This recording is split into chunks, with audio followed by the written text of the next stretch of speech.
नमस्ते प्रणाम भैया, हम सिंगर पीके दीवाना।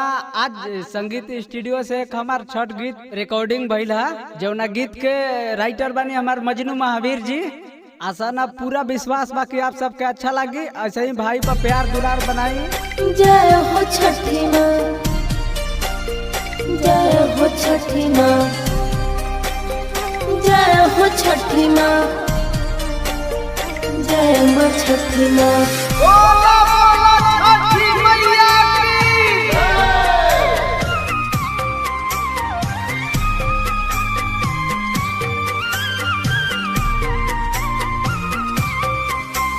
संगीत रिकॉर्डिंग स्टूडियो धमा।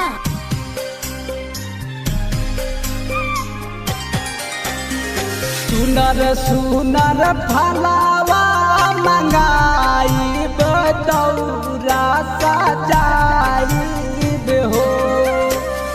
सुनर सुनर फलावा मंगाई दौरा सजाई हो।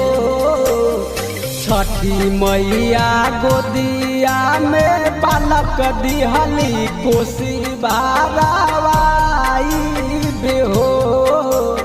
छठी मैया गोदिया में बालक दिहली कोसी भरवाई हो।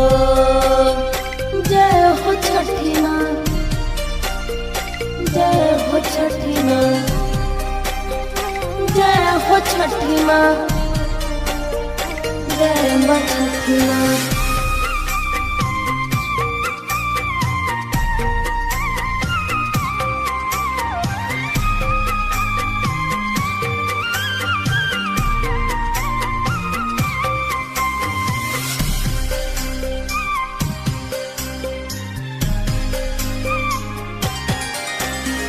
एक ही लाला नबीना दुखी रहे मानवा।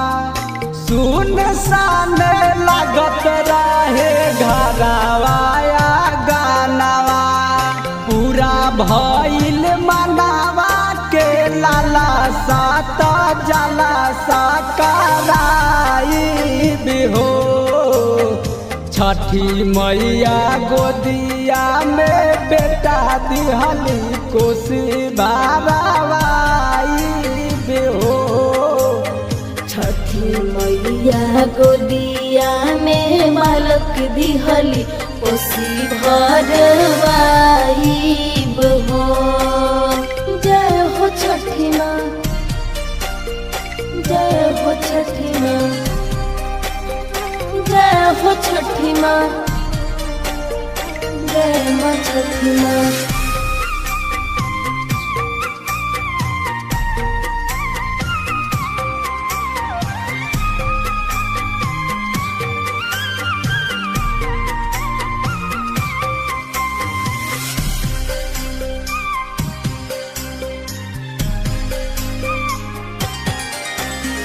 चंदनी तानाइब कोसी भरब गंगा घाटिया।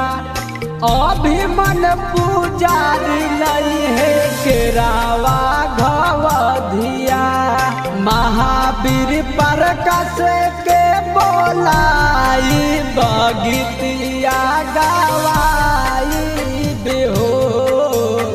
छठी मैया गोदिया में बालक दिहली कोसी बारावाई हो। छठी मैया गोदिया में बालक दिहली कोसी भरवाई हो।